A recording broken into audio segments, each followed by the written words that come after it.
예, 이항영의 뉴욕 앤 서울입니다. 뉴욕 증시 상황들 자세하게 점검하겠습니다. 임티엔 이항영 전문위원 오셨습니다. 어서 오십시오, 위원님. 네, 다행스럽게 미국 증시가 조금 중동 여파에서 벗어나면서 올랐는데요. 뭐 역시나 또 안정감을 갖기에는 조금 일러 보이기도 하고요. 네, 맞습니다. 네. 0.7에서 0.8% 정도까지 지난 주말에 3대 지수 모두 하락을 했거든요. 예. 오늘 이제 다행스럽게 이제 하락은 멈춘 정도라고 보셔야 되겠습니다. 왜냐하면 지난 금요일 날 하락했던 것에 한 3분의 1 정도 회복했거든요. 네. 구체적으로 보면 S&P 500이 한 0.3% 올랐고요.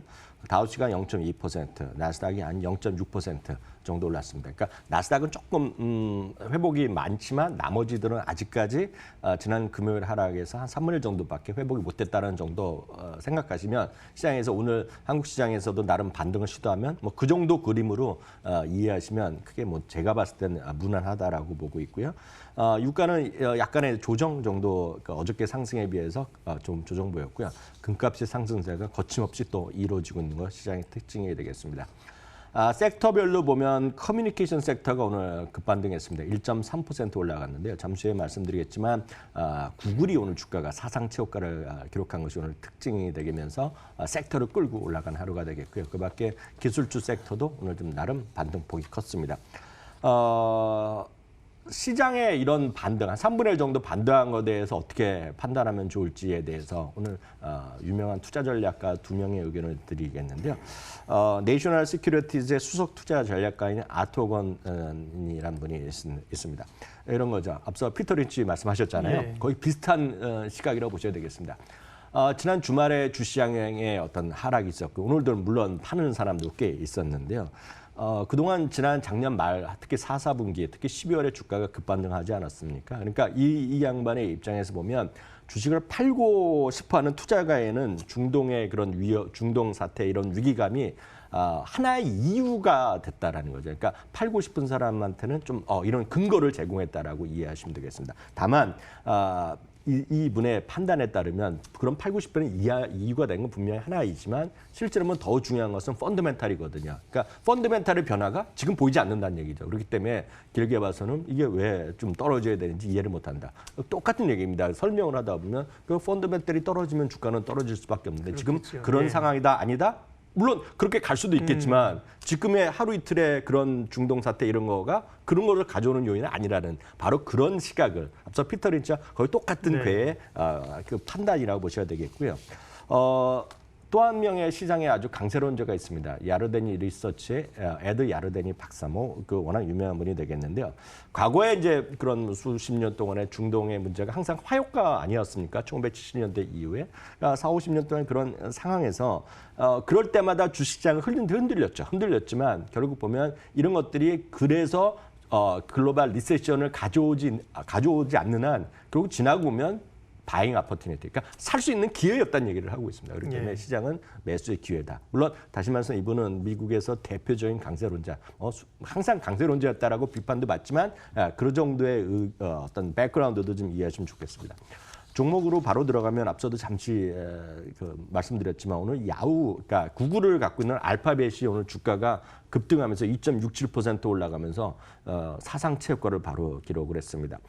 피보타 리서치라는 곳에서 투자 의견 자체를 중립에서 매수를 올렸고요. 또 목표 주가를 1,445포인트에서 달러에서 1,650달러로 꽤 많이 올렸습니다. 순다르 피차이라는 분이 이제 그 CEO가 된 거 아닙니까? 그렇죠. 작년 예. 12월 달에 레리 페이지 등이 물러나면서요.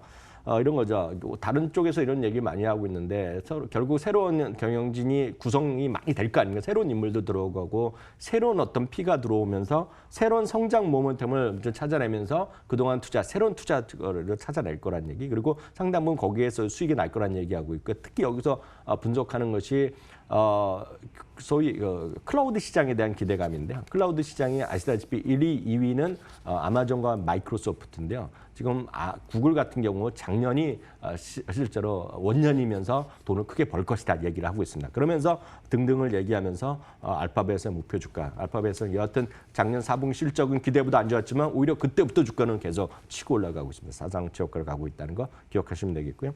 Salesforce.com은 고객관리 시스템이라는 CRM 자체를 이제 심볼로 쓰는 뭐 유명한 회사가 되겠는데요. 역시 RBC에서 매수 의견을 산단계에 올려면서 탑픽으로 올려놨습니다. 회사 측의 어닝 가이던스가 지나치게 보수적이다. 자기가 판단했을 때 보면 앞으로 수년간 연평균 20%의 외형 성장이 있을 것이라는 얘기하면서 목표 주가를 200에서 15달러로 올려놨습니다. 한편 그 밖에 세일즈포스닷컴은 일정 수준에 해당되겠지만 지금 이란에 대해서 우려하는 것 중에 하나가 실질적인 물리적 뭐 반격도 있겠지만 보복하는 것도 있겠지만 많은 사람 미국에서 우려하는 것이 사이버 공격이거든요. 그래서 사이버 공격 관련 걸 방어라는 해킹 방어 이런 관련주 있죠. 우리나라도 사이버 보안 관련주 하면 주가 움직이는 테마들이 있는데 미국도 있거든요. 대표적인 ETF가 이름 자체가 해킹입니다. HACK라는 것이 있는데요.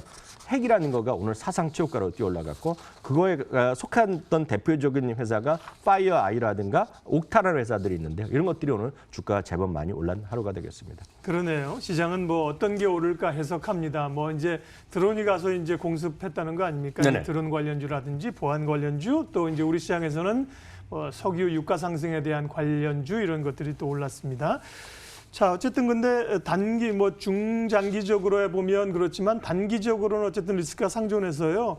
금값이라든지 유가라든지 이런 원자재 가격은 좀 계속 변동성이 있겠죠? 예. 네, 맞습니다. 금값은 오늘도 좀 올라가면서 드디어 2013년 4월 이후니까 7년 만에 사상 최고가를 기록했습니다. 네. 그만큼 안전자산에 대한 선호가 분명히 하나 있고 또 하나는 계속 말씀드리지만 미국 외에 다른 나라들에 대한 경기 회복에 대한 관심이 많이 있지 않습니까? 그러다 보니 작년까지는 미국의 달러의 상대적 강세였다면 이제 다른 나라의 화폐, 유로라든가 엔화 이런 것이 되겠는데 그러다 보니 미국 달러의 상대적 약세, 그러면서 역시 미국 달러의 반대쪽에 가는 금에 대한 상승세가 분명히 있습니다. 다만 금 가격이 지금 9일 연속 상승하고 있거든요. 금이 이렇게 상승하는 것은 결국 시장 자체에 대한 부담을 반영하는 사람들의 적극적인 매수가 있다는 거기 때문에 결국 이런 쪽으로 보면 주시장에 또 조정이 임박했다라는 해석도 가능하다. 네. 그렇게 사는 사람들의 입장에서 말씀드리지만 그런 주장이 있겠고요.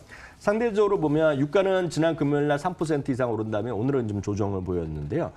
현재 월가의 금년 말 유가 전망의 평균치는 67달러 정도 됩니다. 다만 여기에는 추가적인 상승 얼마나 있을지 모르겠지만 너무 지나치게 강세에 대한 시각은 그렇게 크지 않다라고 보셔야 되겠는데요. 그 이유는 어제도 잠시 말씀드린 기억이 있지만 지속적으로 원유는 상승을 할 원유에 대한 생산은 계속 늘어날 가능성이 있는 거죠. 그렇지 않아도 거의 2년째 지금 원유 감축을 계속하고 있는 거 아닙니까?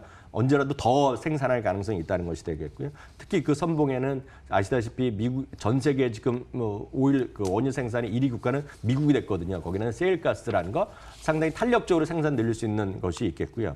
러시아도 호시탐탐 더 생산하겠다고 얘기하고 있고 가장 중요한 것 중에 하나는 트럼프 대통령이 올해 선거의 가장 큰 목표 중에 하나를 물가 안정을 얘기하고 있거든요. 그러니까 이런 것들을 보면 물론 최근의 이슈에 따라서 원유가 유가는 상승했지만 어제도 말씀드렸다시피 과거 사례를 보면 그렇게 어떤 중동 사태 이후 그렇게 많이 오른 것은 아니거든요. 그러니까 그런 것들을 좀 여러분들 염두에 두시면서 시장이 너무 적극적으로 유가가 크게 올라갈 것이다. 그에 대한 베팅은 좀 자제하는 것이 맞지 않을까 오늘 말씀드립니다.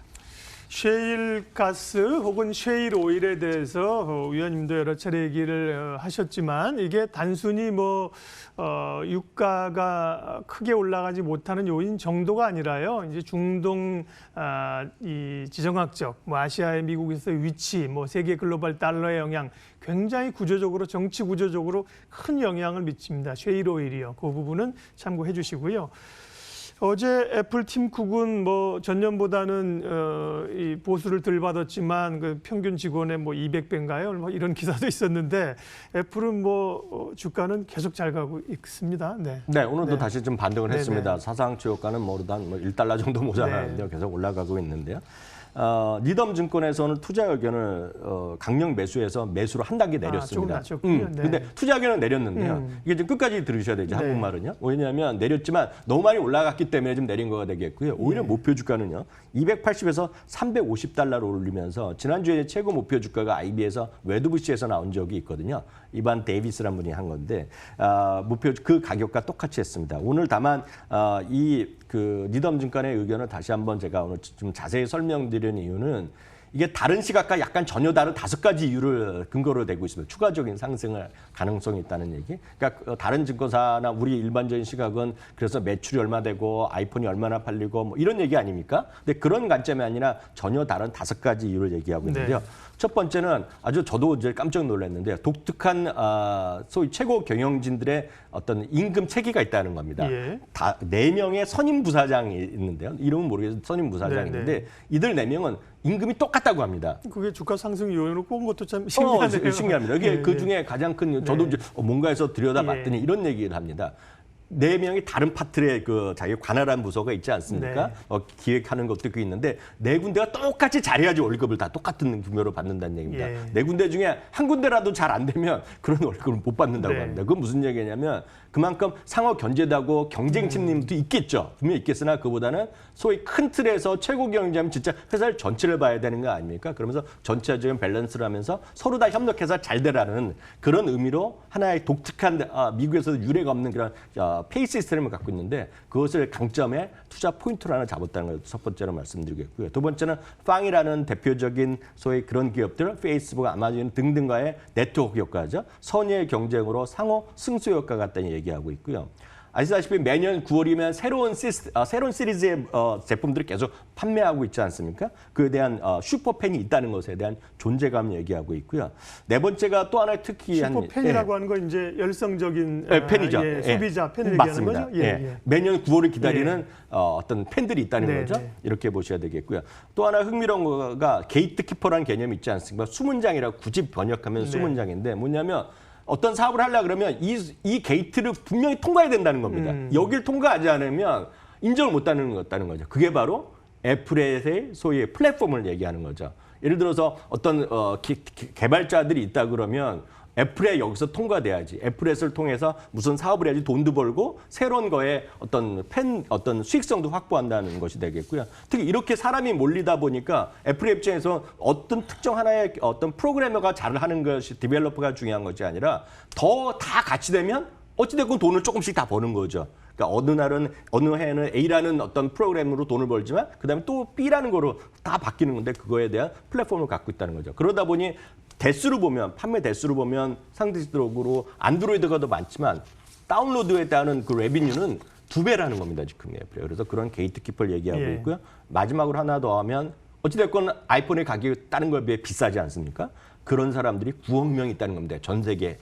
그만큼 그것도 돈이 많은 사람이 있다는 거고 전 세계 인구의 12%라는 건데요. 항상 네트워크에 연결되어 있기 때문에 얼마나 물건도 팔기 쉽고 얼마나 소비자의 선호도를 잘 알겠습니까? 그것이 장점이라는 얘기를 하고 있네요. 네, 오늘도 뉴욕 앤 서울 이양영 전문위원 함께했습니다. 잘 들었습니다.